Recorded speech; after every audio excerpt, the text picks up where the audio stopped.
Bienvenue dans le Craft Project, une émission de podcast produite par Métiers Rares qui propose des conversations intimes avec des artisans d'art.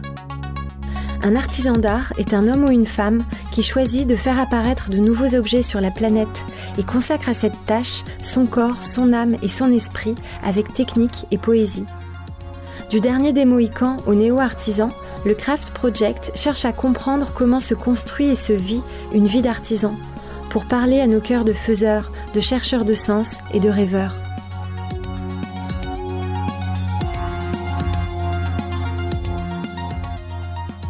Je suis Raphaël Métiers Rares et aujourd'hui j'interroge Manuela Paul-Cavalier.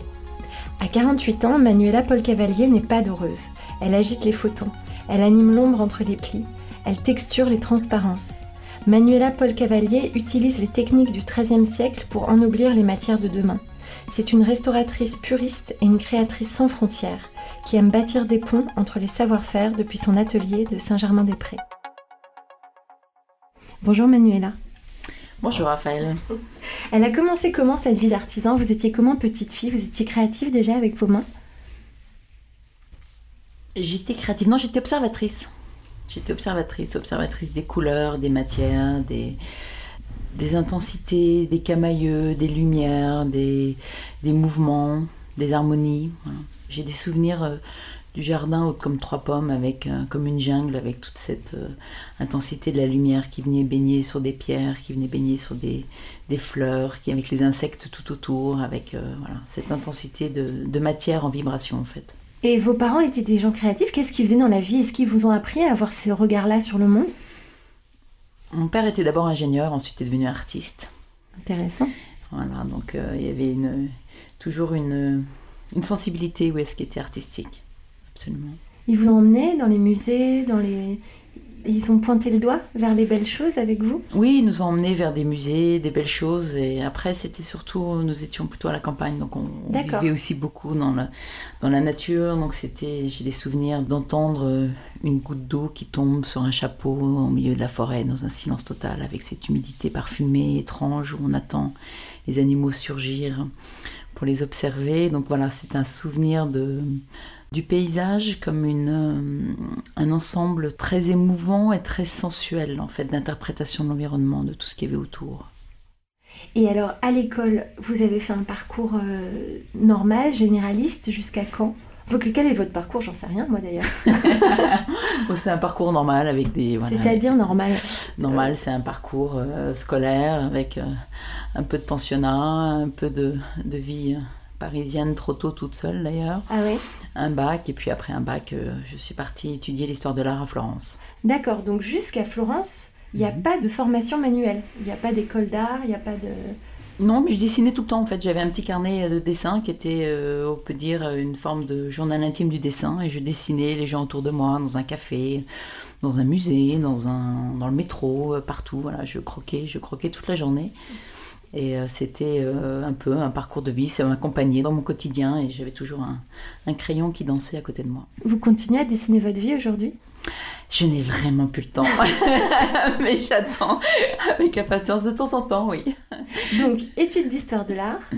Études d'histoire de l'art. Et à quel moment vos mains vous démangent et se mettent à exister pour vous, enfin à ce point-là, c'est-à-dire à quel moment vous avez décidé de gagner votre vie avec vos mains ?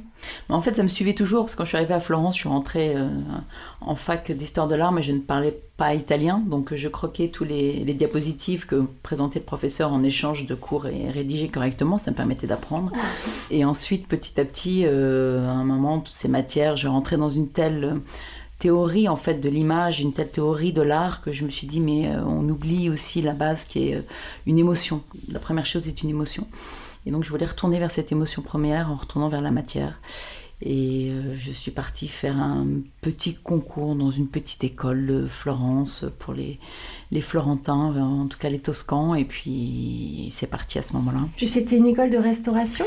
Pas du tout, c'était une école de décoration. De décoration. J'avais fait, il y avait plusieurs matières, mais c'est une école de décoration. Et il y avait dans ce cours un cours de la feuille d'or.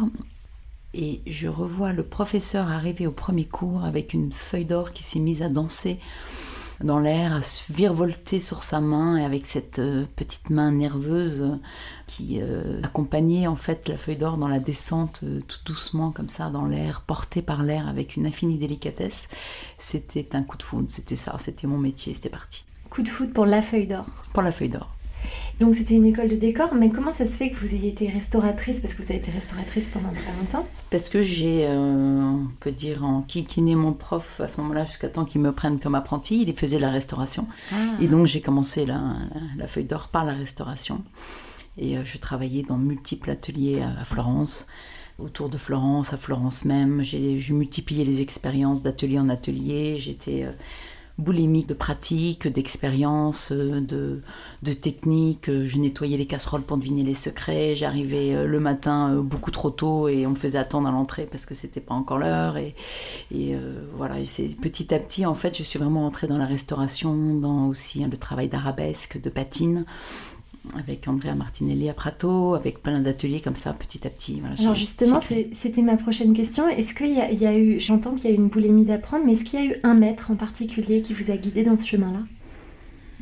En fait, le maître, c'était Florence même. Parce que quand vous vous promenez dans une ville qui est l'exemple même de la Renaissance, avec des proportions parfaites, avec ces lumières, ces contrastes, ces harmonies tellement merveilleuses entre l'architecture, la sculpture, la peinture, la fresque, l'orfèvrerie, enfin tous ces objets, tout cet environnement était que des maîtres qui silencieusement tous les jours en fait interpellaient la jeune apprentie que j'étais dans les rues, dans les musées, dans les appartements, partout, sur la perfection de la beauté, la simplicité de l'évidence en fait, et la sagesse de ces gestes ancestraux magnifiques qui résultaient d'ateliers, d'années de pratique et de persévérance. Et voilà, c'est vraiment ces maîtres qui m'ont accompagnée. Alors, quand on dit dans le portrait que vous pratiquez aujourd'hui les gestes du XIIIe siècle, quels gestes par exemple? Qu'est-ce qu'on peut décrire comme geste pour s'imaginer quelqu'un au XIIIe siècle qui ferait ce métier-là? Vous avez des gestes classiques de dorure, ça peut être de brunir, ça peut être de poser la feuille d'or.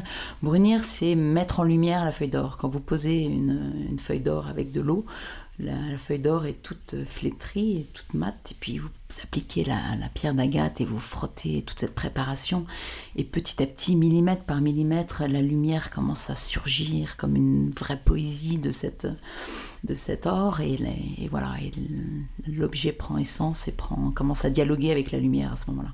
Et ça, c'est un geste du XIIIe siècle. C'est un geste du XIIIe siècle, c'est aussi des techniques, c'est aussi des façons d'appréhender la matière, on a aujourd'hui, peut-être avec l'industrialisation, un rapport à la technique où on prend une matière qu'on achète, on applique et on a un résultat immédiat. Dans ces techniques ancestrales, en fait, on est au service de la matière, c'est-à-dire qu'on fait surgir, on accompagne, on va chercher la matière, on part de la matière brute et petit à petit, on monte cette matière, on l'accompagne, elle vient, elle surgit, on dialogue avec elle jusqu'au moment où finalement, de devant, on passe derrière et elle vit par elle-même, et on l'accompagne d'une autre manière où elle part par elle-même par devant et on la laisse surgir aussi. Il y a tout ce cheminement qui est vraiment particulier, qui est lié à l'hydrométrie, qui est lié à la température, qui est lié à votre humeur. Il y a plein de choses subtiles, on est dans une forme d'alchimie aussi, qui fait que la matière va se construire, va surgir et va exprimer quelque chose de particulier. Quand vous dites ça, j'entends votre créativité. En plus, là, on est dans votre atelier et je vois vos œuvres autour de nous. Mais du coup, je me pose la question de comment cette créativité-là et cette personne que j'ai en face de moi s'est épanouie aussi longtemps dans un métier de restauratrice qui est quand même très technique, très cadré, d'après ce que j'imagine du métier de restauratrice d'ailleurs. Parce que je suis restée dans le... Oui, j'ai été restauratrice pendant 25 ans peut-être, quelque chose comme ça. Et en fait, c'est un peu comme dans le domaine des sciences, quand vous êtes dans l'infiniment petit. Et finalement, d'aller chercher au fond de la matière, mais dans ce millimètre carré, qu'est-ce qui se passait? Quels étaient ces gestes d'avant? Comment faisait-il pour composer une matière aussi incroyable qu'elle nous parvient jusqu'à aujourd'hui? Et donc j'étudiais le centimètre carré, les différents strates, comment le temps avait interagi, comment la feuille d'or avait été posée, quelle épaisseur, quelle couleur, quelle composition à l'intérieur. Donc en fait, je m'enfonçais quelque part dans la matière, dans l'infiniment petit, pour essayer de comprendre comment elle avait été créée, comment elle avait été composée, remontée et proposée. Voilà. Et donc c'était un peu un retour dans le temps.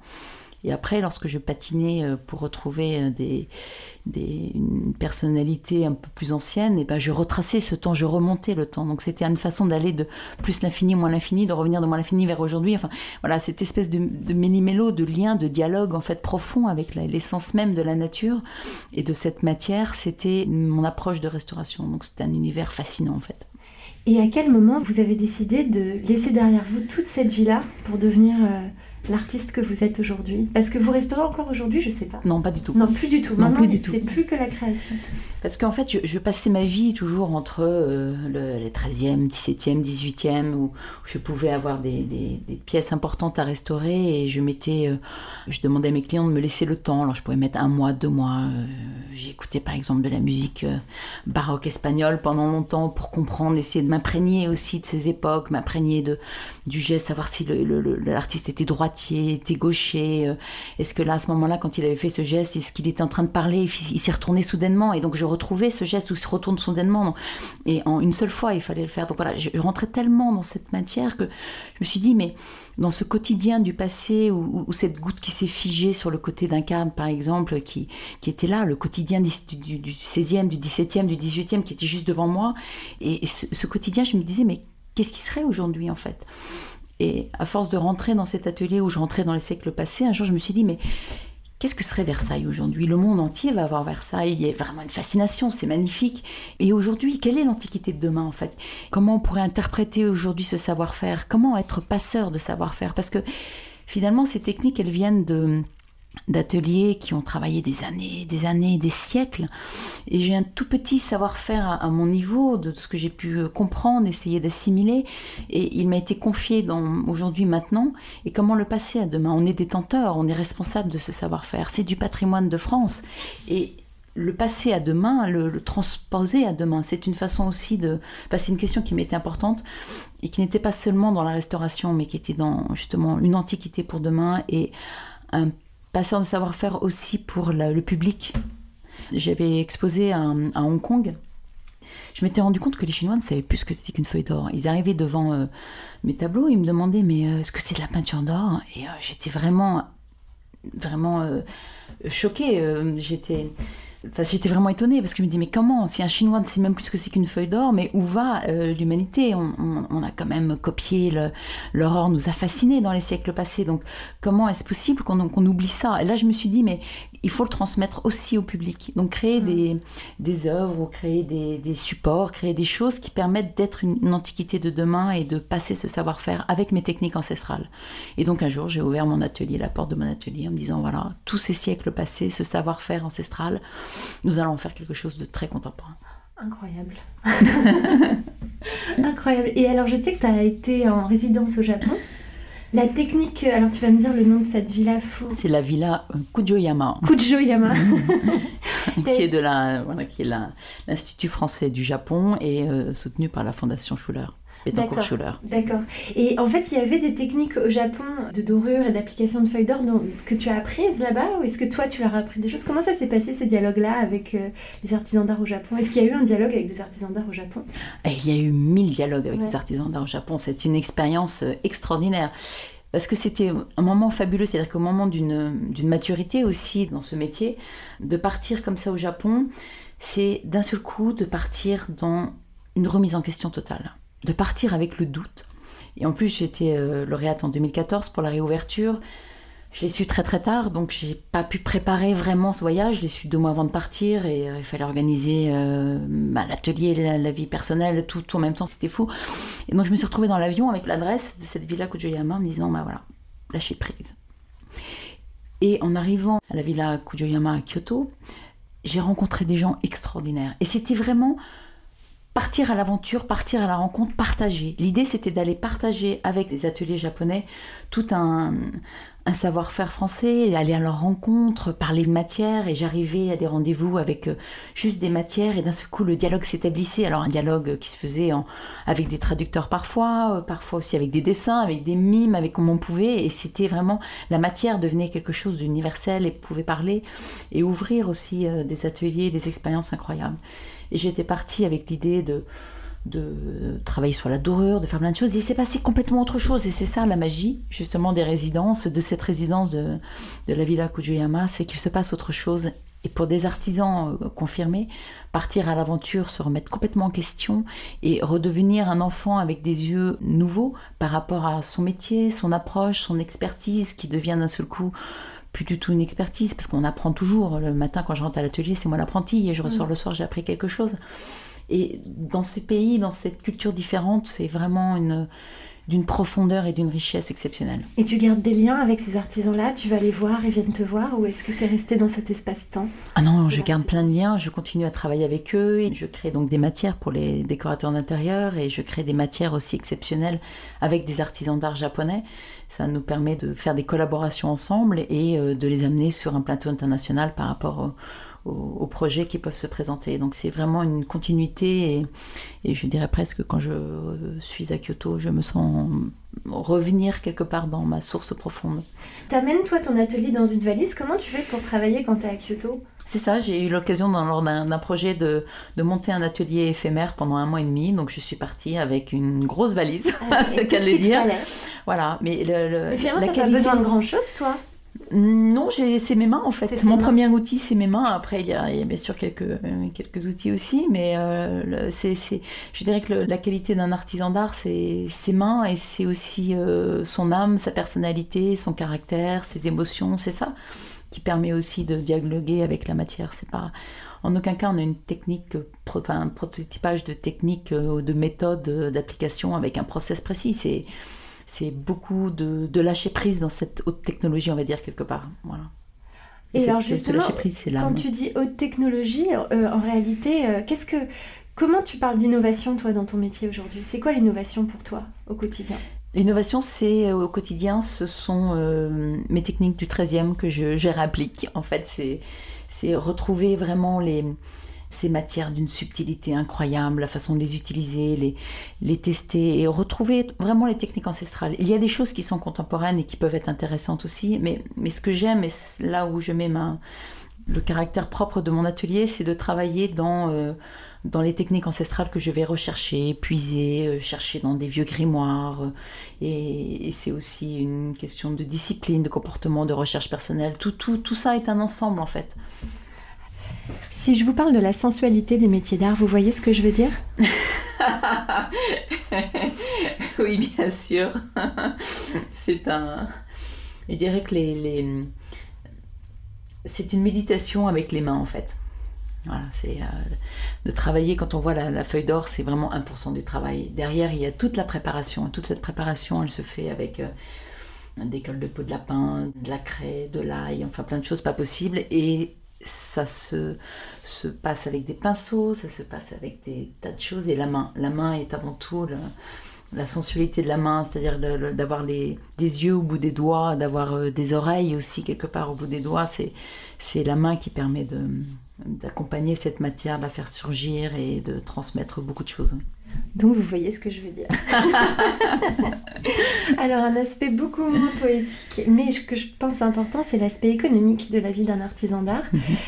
Comment vous avez vécu de vos mains d'artisan, vous c'est quoi votre analyse sur comment on vit quand on est un artisan d'art? Par exemple, entre quand vous étiez restauratrice et aujourd'hui quand vous êtes créatrice, est-ce que vous gagnez mieux votre vie?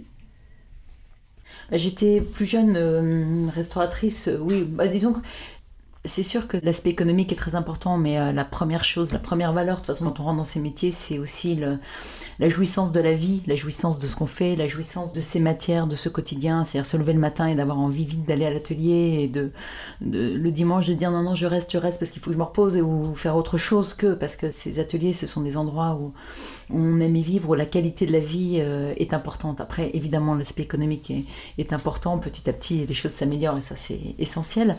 Mais voilà, la première approche aussi, c'est cette merveilleuse capacité d'être en plaisir.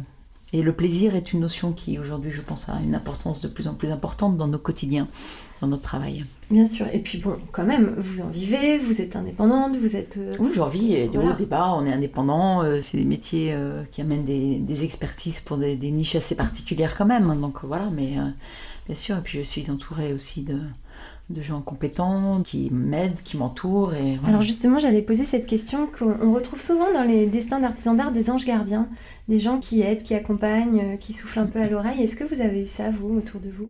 Oui, alors quand je me suis créée, en fait, j'ai constitué... Quand je me suis créée, j'adore. Je me suis créée, oui, avec mon atelier. J'ai créé ce que j'ai appelé mon conseil des sages, c'est-à-dire que j'ai mes amis qui étaient experts en finance, qui étaient experts en communication, qui étaient experts en marketing. Et toutes ces personnes, je leur ai demandé d'être mon conseil des sages. Et quand j'ai une question particulière, voilà, je pouvais les appeler, ou je peux toujours éventuellement les appeler pour leur demander un conseil, un avis, un recul, une stratégie aussi sur les courts et moyens et long terme. Et donc ça, c'est un petit peu mon petit conseil des sages. Et j'ai aussi un agent métier d'art, Jean-Yves Thibert, qui est une personne qui m'accompagne au quotidien. Et ça, c'est aussi très important. J'ai l'impression qu'il est ange gardien de plusieurs artisans d'art, lui. On va peut-être l'interviewer ici. Et ça serait une très bonne idée. Il aurait beaucoup de choses à dire, certainement. Et je l'aime beaucoup. Alors, sur la vie économique, alors, un autre aspect très concret qui m'intéresse beaucoup, c'est le corps. Vous avez mal où, vous, le soir, après une journée à l'atelier? Ça, c'est une bonne question. J'ai mal où? Ça dépend. Vraiment, ça dépend de comment je travaille, mais tout le corps est en mouvement tout le temps. Après, le corps est un outil, donc il faut aussi qu'il soit un minimum musclé, donc on fait attention à ça. C'est ça ce que vous travaillez, vous préparez? Je travaille, oui. Ouais. J'ai fait plusieurs sports, plusieurs styles de sport différents, mais oui, c'est important de garder un tonus musculaire aussi, bien sûr. Quand on bouge, encore la semaine dernière, je travaillais sur des panneaux qui étaient très très lourds et énormes, et que vous êtes seul à l'atelier, il faut les bouger, il faut réfléchir, pas se faire mal au dos et faire ça en conséquence. Ouais. Oui, ça fait partie. Et en plus, l'important, c'est que dans tous ces mouvements, ce ne sont pas les mêmes forcément. On bouge, on évolue, donc voilà, on fait appel un peu à tout le corps. Je pense à ces personnes qui sont derrière un ordinateur toute la journée et qui ont des soucis au niveau des poignets ou des mains. Non, voilà, on n'est pas dans des gestes constants répétitifs. Donc, c'est toute une harmonie. Alors, pour revenir à la transmission, parce que c'était intéressant ce que vous disiez sur le fait que vos maîtres, c'était une ville, c'était plusieurs maîtres. Vous avez été boulimique de maîtres. Est-ce que vous avez envie de devenir maître à votre tour? Est-ce que vous avez envie de transmettre? Est-ce que ce serait possible de transmettre son âme, puisque vous dites que c'est votre âme et vos mains qui font votre métier? C'est pas de transmettre une âme, c'est de transmettre à des apprentis ce métier, oui. Après, c'est parfois compliqué. J'ai eu une apprentie que j'ai beaucoup appréciée, sinon c'est compliqué. Et à la fois, il faut de la dextérité, c'est surtout une mentalité, une façon d'approcher la matière, une façon d'être aussi dans sa vie qui est vraiment importante. C'est la persévérance, c'est l'endurance, c'est l'amour, c'est ce que disait le timore, on dirait une forme de crainte, de mesure, en fait, ce que disait Cennino Cennini, justement, dans le Libro dell'arte. Voilà, de trouver des jeunes dans ces vocations, c'est peut-être un peu compliqué en ce moment. Ah oui. Pas évident. D'accord. Mais vous aimeriez, s'il y avait la bonne personne? Oui, s'il y avait une bonne personne, j'aimerais. Bon, l'atelier ici est un peu petit pour ça, mais j'ai déjà formé des personnes ici. Et oui, j'aimerais. Mais, voilà. Et alors justement, parce qu'en effet, votre atelier, il est juste à votre mesure. C'est-à-dire que c'est parfait pour vous, pour une personne. Et ma question, c'est comment vous vivez, vous aimez, vous rendez fructueux cette solitude? Parce que vous êtes... Ah oui, je suis seule tout le temps, absolument. Tout le temps. Oui, c'est une grande solitude. Et en fait, j'écoute beaucoup quand je travaille France Culture. Oui. Voilà. J'adore leurs émissions de philo, de littérature, et c'est passionnant. C'est une écoute passionnante qui nourrit. J'écoute de la musique aussi, des choses plutôt du blues ou du classique, ça dépend, mais pour être dans une concentration en fait. C'est un niveau de concentration qui est nécessaire. Donc la solitude n'est pas quelque chose de lourd, ça l'est parfois sur des décisions à prendre, des choses, mais voilà, je peux faire appel à des amis autour de moi, mon conseil des sages, c'est ça. Et sinon, ça s'apprend, mais ça fait tellement d'années maintenant. C'est ça, c'est votre vie maintenant. Mais alors comment est-ce que vous arrivez, parce que je vois bien le feu dont vous êtes habité, est-ce que vous arrivez à le partager en dehors de l'atelier? Est-ce que vous arrivez à vous connecter aux gens avec ce feu-là? Est-ce qu'ils comprennent ça de vous? Oui, quand je reçois des personnes ici, l'atelier est ouvert aussi à des visites, on peut prendre des rendez-vous et venir. Je fais ce que j'aime bien, c'est des petits apéros sur l'établi le soir avec quelques copains ou quelques personnes que je veux mettre en relation aussi, parce qu'on croise beaucoup de monde. C'est toujours sympa d'avoir un petit moment très, très artisan d'art avec un bouchon qui qui fait son pop du soir sur l'établi. Voilà, c'est des moments de partage. Oui, on est constamment avec plein de monde, de toute façon, que ce soit avec des relations avec des clients, avec des artisans, avec des designers, avec des décos. Enfin, je veux dire, il y a quand même beaucoup d'activités. On n'est pas... J'adore. Je viens plutôt le soir, en fait, pour pouvoir travailler, couper le téléphone, couper tout et rester parfaitement dans ma solitude. Alors, pour revenir sur les designers et les décos, vous avez un travail qui est extrêmement créatif. Comment ça se passe par rapport à la créativité d'un architecte ou d'un déco? Ça dialogue bien? Est-ce que parfois ça se frotte un petit peu? Parce que c'est un peu une question, la créativité des artisans d'art, qui est plus ou moins acceptée, accueillie par les donneurs d'ordre et par les intermédiaires.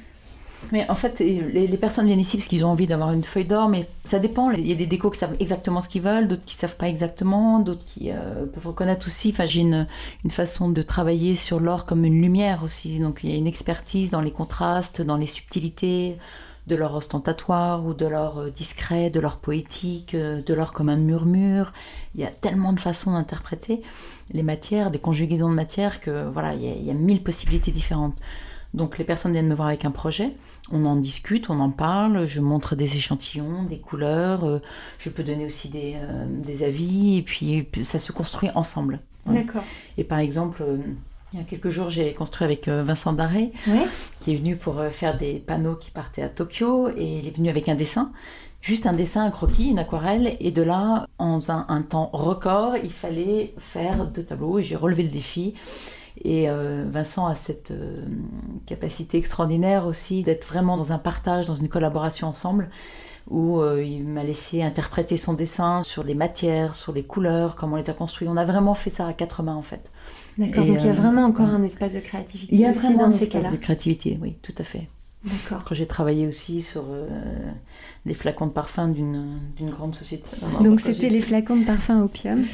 Voilà, on a travaillé ensemble avec sur les projets. J'ai proposé plusieurs protos, plusieurs interprétations, plusieurs façons de faire. Vraiment, on travaille ensemble. Voilà. Il y a à la fois une idée, et ensuite on va de cette idée, il y a toute une application possible. Et j'amène aussi, j'ai beaucoup d'imagination, beaucoup de créativité, donc je peux amener aussi plein d'autres choses autour d'un seul projet. Voilà. Généralement, on amène une idée ici, je leur dis voilà, rêvez, et moi je vous le réalise. Ouais, je comprends. Magnifique. Quelle promesse. Alors, quel est le regard de la société sur toi et sur ton métier? Est-ce que tu le sens évoluer?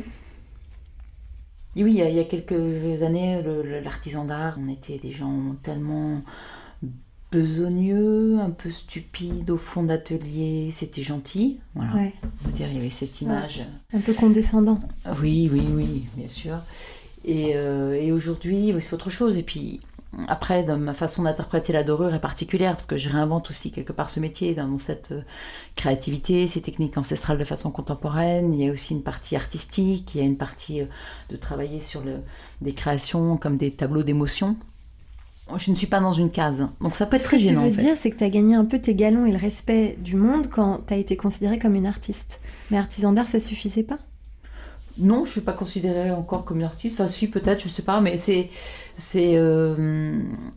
d'ouvrir ces 1000 possibilités que j'offre ici. Voilà, c'est à la fois un travail d'artisan d'art, à la fois un travail artistique, à la fois un travail créatif, mais vraiment créatif sur des objets, sur de l'art abstrait, sur tellement de choses. Que, voilà, ici, c'est le monde de la feuille d'or. Je pars de la feuille d'or et j'interprète de 1000 façons différentes. Donc, c'est de l'artisanat, mais pas que. Je ne fais pas d'art contemporain, non, je ne dirais pas ça, je précise bien. Je dirais plutôt j'ai fait des tableaux d'émotion, donc des tableaux de matière, des tableaux de conjugaison où la lumière vient danser, vient chatoyer, où il y a la sensualité des matières qui interprètent comme une poésie, comme une symphonie musicale quelque part sur ces tableaux. Voilà. C'est ma façon d'interpréter la matière et d'interpréter un message visuel, une beauté dans un intérieur, quelque chose. Et si tes enfants voulaient se diriger vers un destin d'artisan d'art, tu les encouragerais? Est-ce que c'est quelque chose qui est en train de se passer pour tes enfants? Je crois qu'ils sont grands. Oui, ma fille est en train de faire une prépa artistique. Ah, tu vois. Absolument, elle est partie. Elle a commencé par une prépa économique et sur l'économie, et puis au bout de 6 mois, elle a craqué. Parce qu'il y avait cette peur aussi, elle connaît ce monde, elle le voit vivre de l'intérieur, donc il y a une exigence qui est incroyable.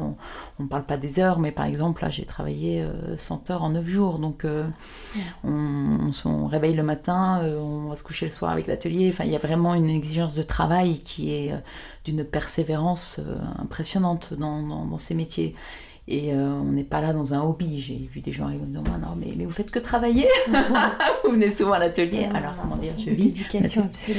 Voilà. Et donc elle, ça, elle le sait, elle l'a vu, et je trouve ça très encourageant d'avoir des jeunes qui, pleinement conscients aujourd'hui, vont dans ces métiers et vont assumer cette partie d'inconnu. Et elle a travaillé ici un peu, elle a manipulé la feuille d'or. Oui, elle est venue m'aider sur quelques chantiers, elle a manipulé la feuille d'or, mais voilà, après elle va faire ses gammes ailleurs, sortie vision de maman, c'est très bien. Elle a choisi déjà, est-ce qu'elle a choisi une matière? Non, pour l'instant elle est vraiment sur, elle est extrêmement douée dans ce qui est la couleur, dans les harmonies de couleurs, dans le dessin, c'est magnifique, les perspectives, le dessin créatif, elle a tout un monde imaginaire magnifique. Donc voilà, elle fait ses gammes petit à petit. Et j'espère qu'on l'interrogera un jour ici. Ce serait une belle histoire. Ça, tout à fait. Alors, qu'est-ce que je peux faire pour vous avec ma baguette magique? J'ai une baguette magique. Qu'est-ce qu'on peut faire? Qu'est-ce qui pourrait vous faire plaisir, vous... Avec une baguette magique. Ouais, sauf si vous êtes déjà comblé. Je sais pas. C'est ça.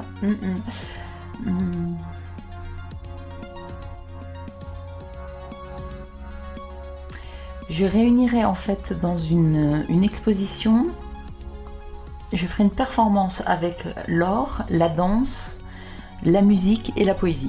Waouh! Alors ça, j'ai envie de faire ça avec ma baguette magique. On fait ça. C'est ça, voilà. Avec aussi cette résonance japonaise qui me tient vraiment à cœur. D'accord, et ben on va le faire. Voilà, c'est parti. Merci Manuela. Merci à vous.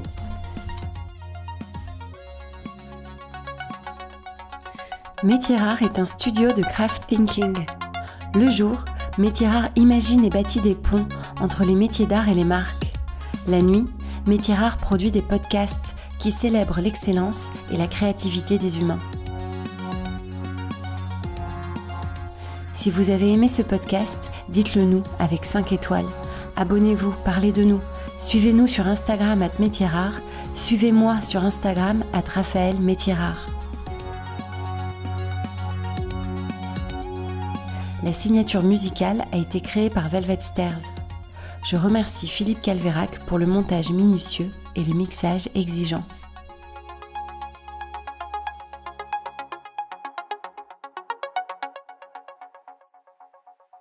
J'enregistre toujours les petits bonus à la fin parce qu'on dit toujours des trucs bien. Donc j'arrête d'enregistrer. C'était passionnant. Parce que tu parles hyper bien de ton métier et de ta matière. Quand je travaille la matière, c'est comme être dans une méditation qui ne cesse. Tu peux pas te mentir à toi-même, par exemple, parce que tu es toute la journée face à toi-même, toi. Oui, mais je suis face à la matière, oui. Ouais. C'est-à-dire que la matière, elle a son rendu, elle est là. En fait, c'est gérer les imperfections, c'est laisser l'imperfection venir aussi. C'est ça qui est intéressant, je pense, avec maturité. C'est d'être... on cherche toujours la perfection, mais la perfection, il n'y a rien de plus ennuyeux que la perfection. Et donc de laisser la surprise surgir, l'impondérable, le défaut. C'est pour ça que je travaille la feuille d'or avec des éclats, avec des fragments comme ça, des fragmentations de feuilles. C'est parce que c'est un rythme, on est dans la musique, on est dans la poésie, on est dans la respiration, dans la rythmique, et c'est ça qui est intéressant. Ce qui devient la surprise et l'impondérable, le surprenant, l'inattendu, devient aussi l'intérêt de la chose. Ouais, c'est presque ça que tu cherches. Tu parles beaucoup de musique. Oui, pour moi, c'est vraiment la musique. De toute façon, l'or, c'est de la musique, quelque part. La lumière, c'est une forme musicale. Ça danse, ça chante toujours, et il n'y a jamais un temps d'arrêt, ça rebondit, ça s'atténue, ça reprend, ça surgit, nous là on l'attend pas. Il y a quelque chose de très symphonique aussi dans la feuille d'or. C'est fou cette histoire d'amour que tu as avec cette matière. C'est la lumière. Ouais. Il y a des personnes qui voient l'or tout de suite comme quelque chose de très riche, très précieux, très cher. Et puis en fait, non, moi je la vois comme quelque chose d'extrêmement délicat, quelque chose c'est matérialisé de la lumière. C'est comme j'ai des photos à la maison de l'espace où tu as photographié l'infini. Mais c'est extraordinaire de photographier l'infini dans une petite photo. tu as l'infini photographié. C'est quand même extraordinaire. C'est vertigineux et en même temps, c'est le summum pour moi de la poésie ou de la philosophie. Et finalement, le travail d'or, c'est faire danser la lumière, donc c'est faire surgir de la lumière. Et c'est ça qui est intéressant, c'est le même rapport fascinant en fait. Donc je suis juste un outil de ça. Avec l'infini. Avec l'infini, avec la lumière. Mais qu'est-ce que c'est que la lumière? Comment définir la lumière? C'est la vie, c'est la joie, c'est tout un élément qui anime l'homme, c'est de l'amour, c'est tout ça réuni en fait. Je suis juste un outil entre la matière et la lumière. Je suis au service de, c'est pas... Quelle responsabilité quand même. Ouf, c'est moi qui me l'ai créé dans mes 15 mètres carrés. Après, si on la voit comme ça, on l'interprète comme ça, c'est autre chose. Hein. Mais c'est ce qui m'anime, c'est mon univers. Ouais. Oui, c'est tout petit, il y a beaucoup de silence, mais il est riche de plein de choses. Mais c'est infini en voilà. fait, et en effet, ça résonne avec le cosmos. Oui, tout c'est... Oui. Ah, il y a tout ça. Voilà.